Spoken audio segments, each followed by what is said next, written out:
My name is Sihle Sibisi. I'm 38 years old. So firstly, for me to go to Nigeria was because of a church here in South Africa. The prophet of that church had shown us videos of TB Joshua, a lot of them.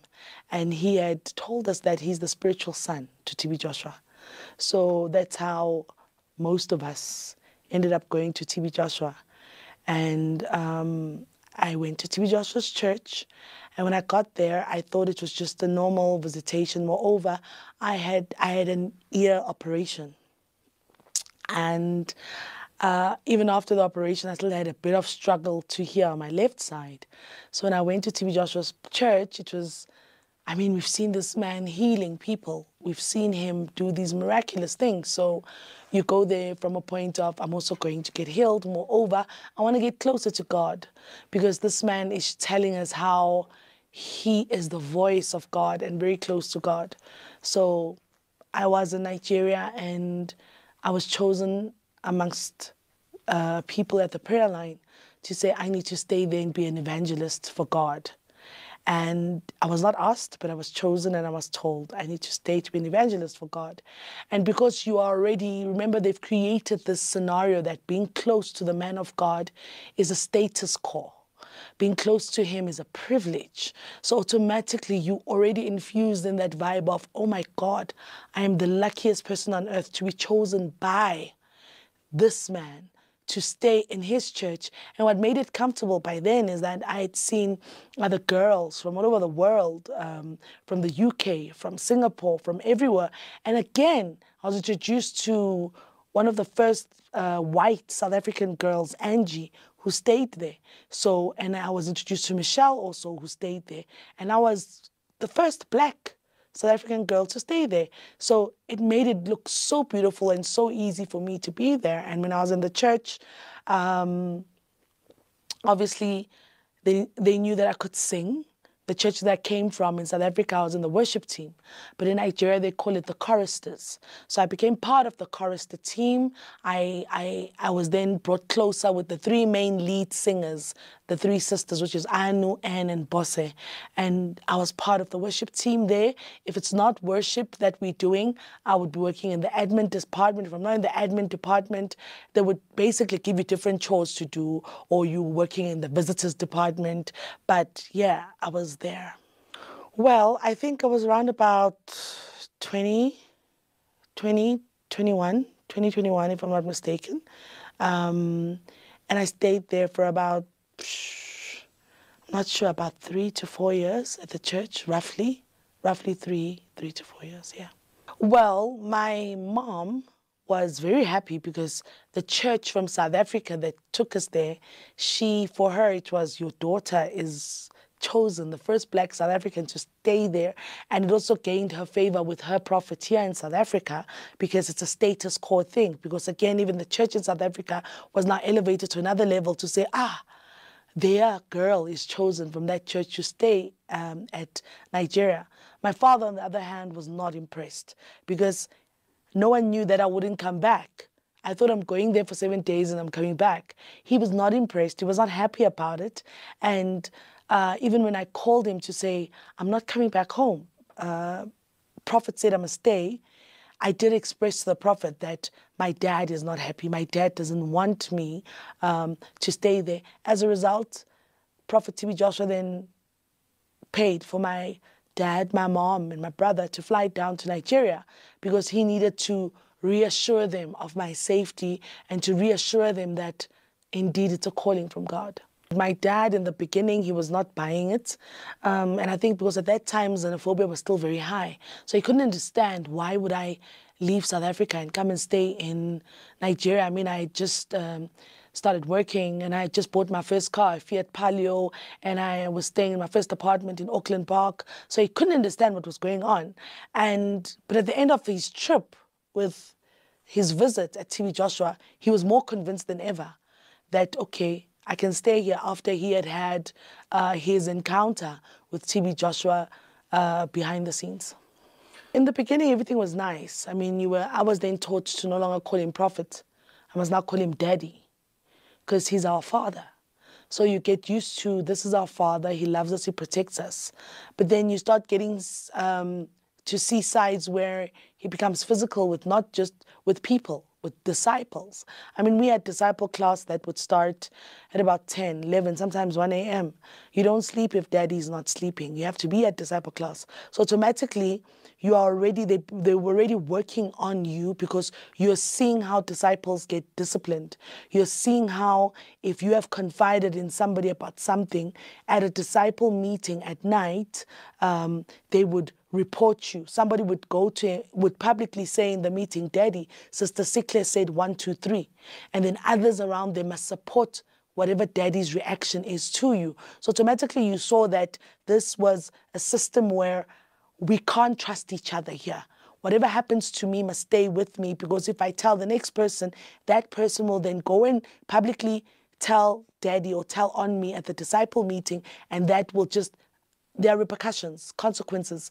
You'll find yourself being punished. You'll find yourself, it's either you're heavily beaten or you have to beg for forgiveness, or you're just, the worst could happen to you.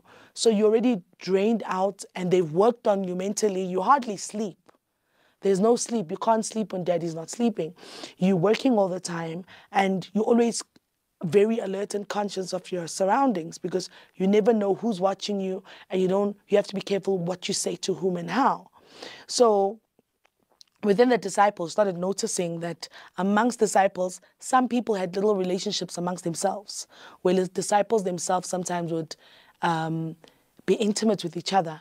And you then discovered that, so this is done in rooms when there are no visitors, but daddy wouldn't see it, and you wouldn't understand why not. But the fascinating part is certain girls were always called up to the 5-story building.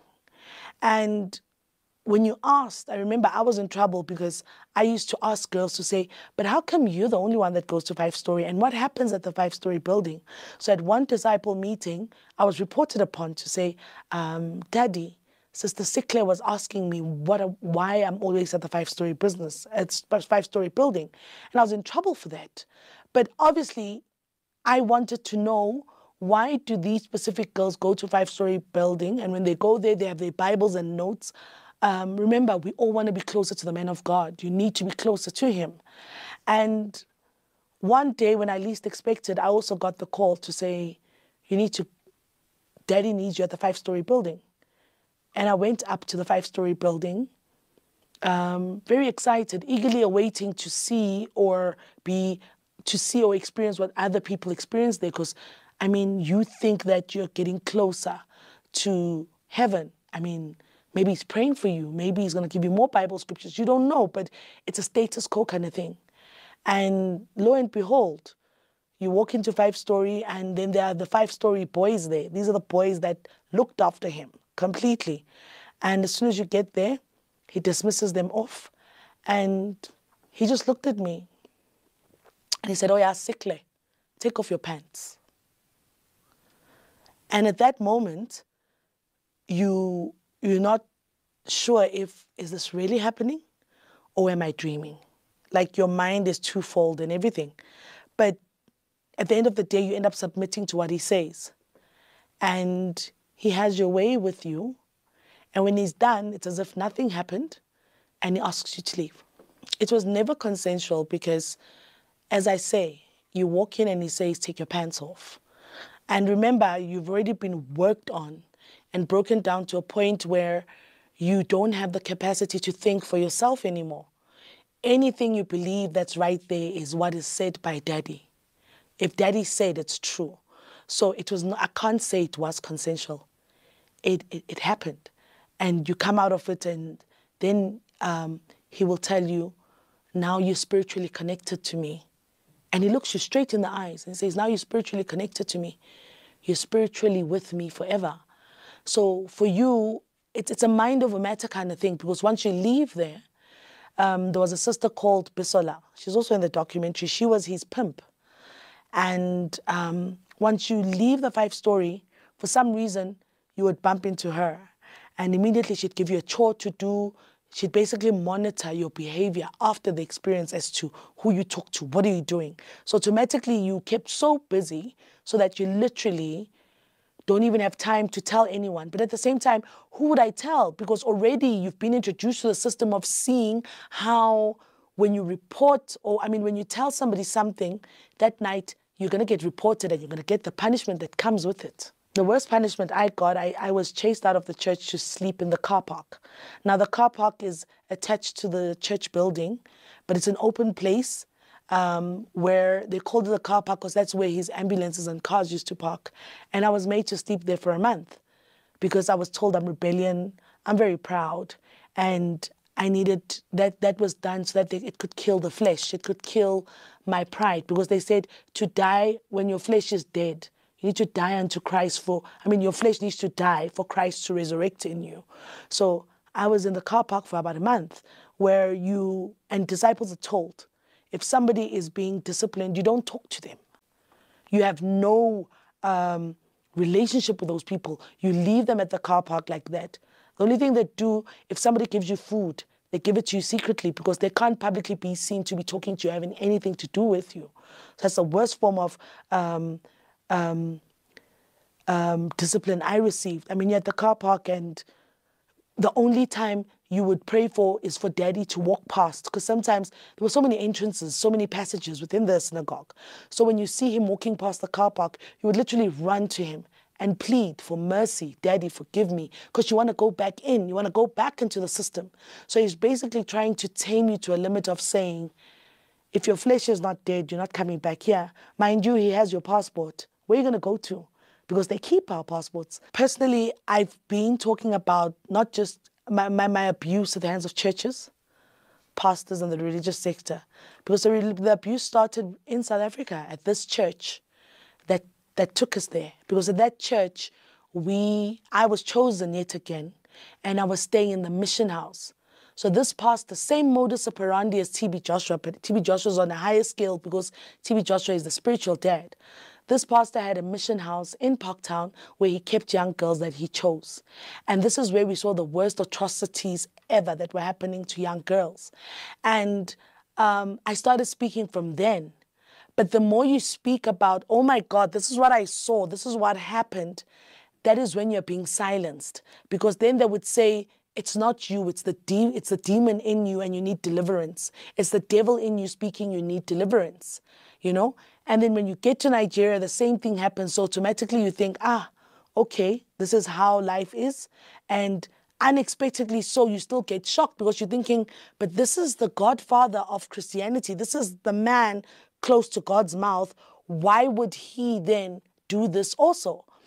So I've been talking, but people were not listening. When it comes to TB Joshua's ordeal with me, it's funny how when we had a reunion with the victims, we all, for the first time, started speaking about that TB Joshua actually sexually abused us when BBC approached us to say, it's a safe space, we've been investigating, you need to tell your truth.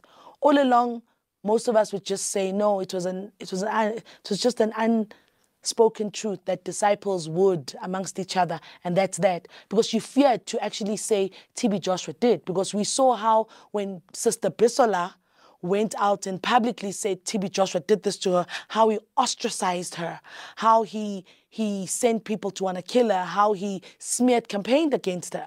So you were scared for yourself, for your life, to say, I'd rather talk about everyone else but keep him clean, because we knew that he was capable of more, and you were afraid.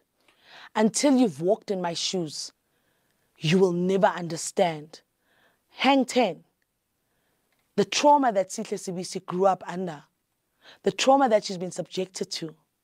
Hang 10. Have you ever took time out to find that maybe, possibly, this is a woman who's been hurt and she's going through the most, and she's now on a healing journey, and that is why the foundation was born. Kwanele Foundation was born during the time of COVID because there was no one around. Everyone was locked down in the houses, and I had to face myself and introspect to say, Sihle Sibisi, why? What happened to you? What happened to your life? And that's when I had to face the reality of the church hurt that I was exposed to from the age of 16. And that is when Kwanele Mfundisi started. In the beginning, it was called Kwanele Mfundisi, trying to say, this is what I went through at the hands of pastors, churches, and the religious sector. So to everyone that's trolling and saying whatever that I'm seeking attention, they must just be thankful that none of their wives, daughters, or children have ever or will ever go through what I went through. That is why I say, if I'm the sacrificial lamb for people's eyes to be opened to the atrocities that happen within the church, then let it be. Because if not for the pain that I went through at the hands of churches, pastors, and the religious sector, Kwanele Mfundisi was not going to be born, and that means Kwanele Foundation was not going to be born. Have I received threats? Personally, no. It's just people who will just comment and write whatever they feel they need to write on social media.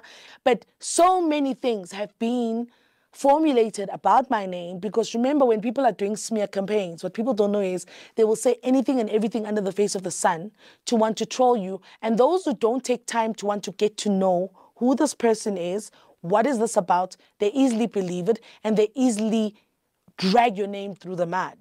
So am I getting threats personally right now?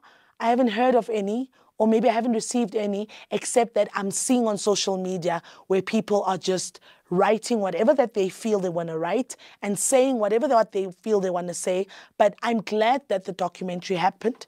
And for me, it's vindication on my part, because yes, if you say Sihle Sibisi has been lying all these years about TB Joshua, so are you saying everyone on the documentary was lying also? Do I fear for my life? Personally, I don't. I won't say I fear for my life right now, because my conscience is clear. I've done nothing wrong except amplifying my voice about the traumas and the pains that I've been through. Maybe I would fear for my life if I was creating stuff and walking on people's toes. But if I'm going to speak about my traumas and the pains that I've gone through, surely there's someone who's watching or listening to this who can somehow relate to the traumas I've been through, and they can also find the courage to speak out. Do I fear for my life? As I sit with you now, no, I don't. I'm just sad for my son and my daughter, who they know the truth. With the TB Joshua story, I've been telling them. They were previewed to, when BBC was in South Africa, when they were interviewing us, they were previewed to all that, to that information. But I'm just sad for them on the level that my kids are old now, they can read, and they are seeing what's happening on social media and YouTube and what people are saying. You know, for me, is it healing after the documentary? Definitely. Healing, because for the first time, you're able to own that part of your story that you were so afraid to talk about. That even me too. I also went to 5 Story. I also went to the Prayer Mountain, and he also had his way with me. So you're able to own that story now without fear. So now it's opening up wounds, and you have to relive this pain now, where you're reliving all of this. So yes, it's a journey of healing. Am I happy that he died before he could give his right of reply? No, I'm not. But at the same time, you ask yourself, what would he have said? I had to learn to accept an apology that I'll never receive because he's dead. We're prepared for the backlash. I mean, that we know they're staunch believers. There are people who will live and die for their papas and daddies. So the backlash is nothing surprising. Where to from now? We soldier on. Kwanele Foundation soldiers on. We will not turn a blind eye to gender-based violence and femicide. And I always say that I amplify my voice against the ills, gender-based violence and femicide, and nothing or no one can silence me.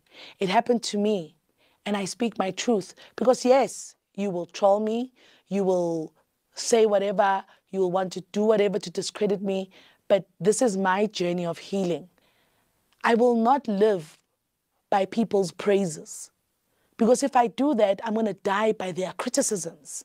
I cannot do that for my sanity. So where to from now on? Kwanele Foundation soldiers on.